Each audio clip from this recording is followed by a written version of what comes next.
Hey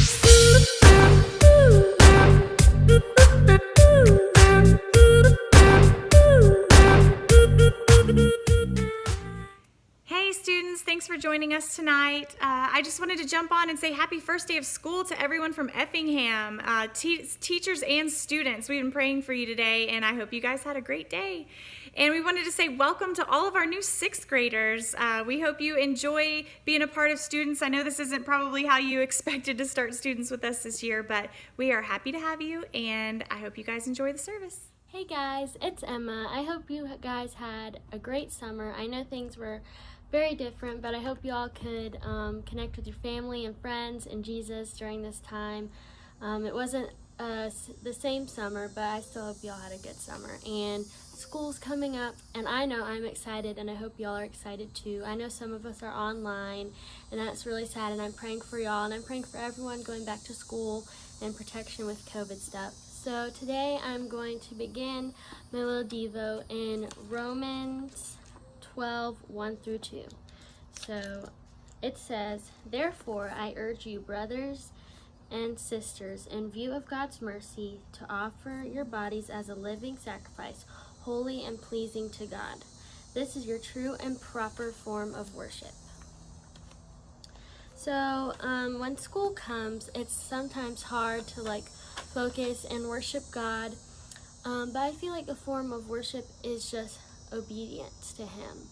And sometimes we can give in to what our friends are doing and peer pressure, and I know it's really hard not to do when school starts, to do everything everyone else is doing, and we should be focused on pleasing God and not people. And sometimes that can be so hard, because sometimes our friends can really want us to do a certain thing that isn't going to please God. And I just hope you guys know that it's so much better to please the creator of the universe than your friends. And sometimes pleasing God means not giving in to what your friends are doing, and they'll think it's crazy and stuff. And pleasing God is so much better, and I hope y'all can do that. And pleasing God is a form of worship. Pleasing Him at school is a form of worship. So when you feel like, oh my gosh, I haven't been close to God lately, but you've been obedient and that's part of pleasing Him. That's really good. So next passage says, "Do not conform to the pattern of this world, but be transformed by the renewing of your mind.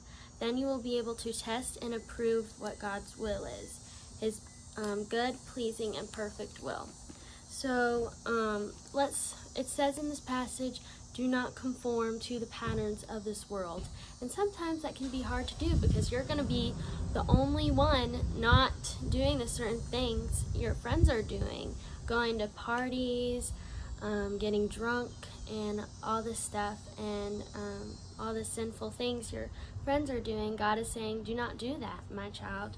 This is what I have for you, and that will hurt you, and I don't want you to get hurt. And it pleases God when you come to Him and not your friends and stuff. So, and it's hard to not conform to this world, because we'll be an outcast and we'll be the only ones not doing it. But God says He'll be right there with us even in those times. So yeah, and the world tries to squeeze you into a pattern of doing wrong things, but God is calling you, come child, come freely to me, and I will make a path for you, and I'll make your path straight. And He has a will for you, and He has a plan for you. And He says that right here. When you please Him and when you do not conform, then that is pleasing to God, and that's a form of worship to Him. And you'll be able to see what His will for you is. And when you're obedient to Him, God will show you what His will is for you. So, and His will is so much better than any will or plan we could ever come up with. Honestly, I've seen that so many times in my life. And I know for me, it's hard not to conform to the pattern of the pastor's kid stereotype for me, because I know most pastor's kids go on a little wild streak, or a little, wild streak. And I've had to stay faithful and keep reminding myself that God has a plan for me, and I don't have to do the pattern that most pastors' kids go on.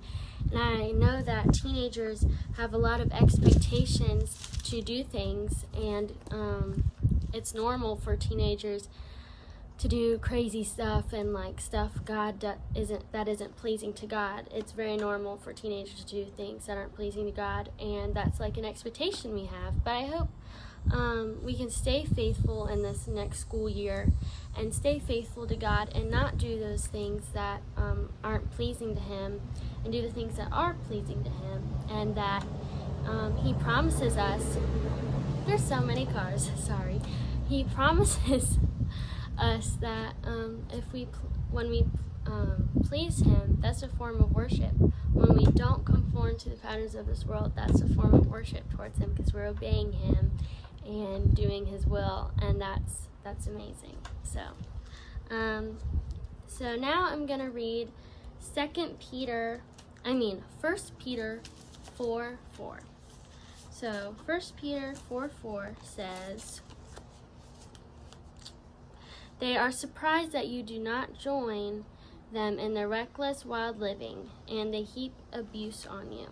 So your friends might be like, why isn't she doing that? Like, why isn't he doing that with us? Like, that's so weird. They're a weirdo. But God says right here in 2 Peter 4:4 that they will do that. And I read that a couple nights ago, and I was like, oh my gosh. Like, as a Christian, people will look at you like, what you doing? Why aren't you doing this with us? Like, why aren't you being fulfilled by these things? Why aren't you being fulfilled by drinking or doing all this stuff? And as a Christian, people will look at us that way and think we're crazy and stuff. But we need to remember that God fulfills us, and that's the only thing we really need to fulfill us. And it's amazing how we can draw our friends by our example. Being an example for Christ, we can also draw our friends in and help them to realize that God is the real fulfillment, and God will bring you so much more fulfillment than those things that are reckless and crazy, that God is not pleasing to God. When we do God's will and we do what He says, we will feel so much better and more fulfilled. I know that in my life. I've seen that happen a bunch of times. So I hope y'all can go back and read Romans 12:1 and 2 and 1 Peter 4:4, and just remember that throughout the school year, and remember to please God and not give in to peer pressure, because I know for me it's hard.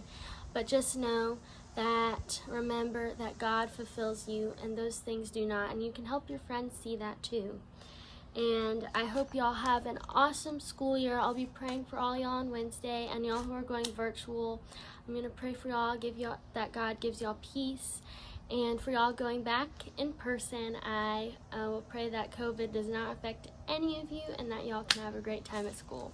I miss all of y'all, and I hope we can meet on Wednesdays to worship again.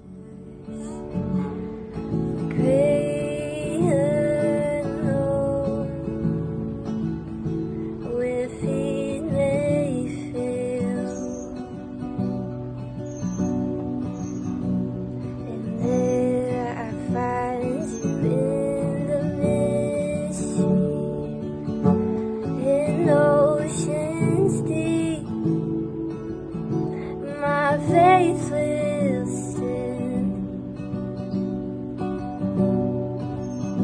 and I will call upon your name,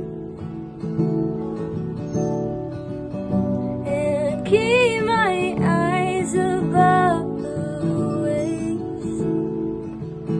When oceans rise, my soul will rest in your embrace. For I am yours, and you are mine. Your grace abounds in deepest waters. Your sovereign hand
me deeper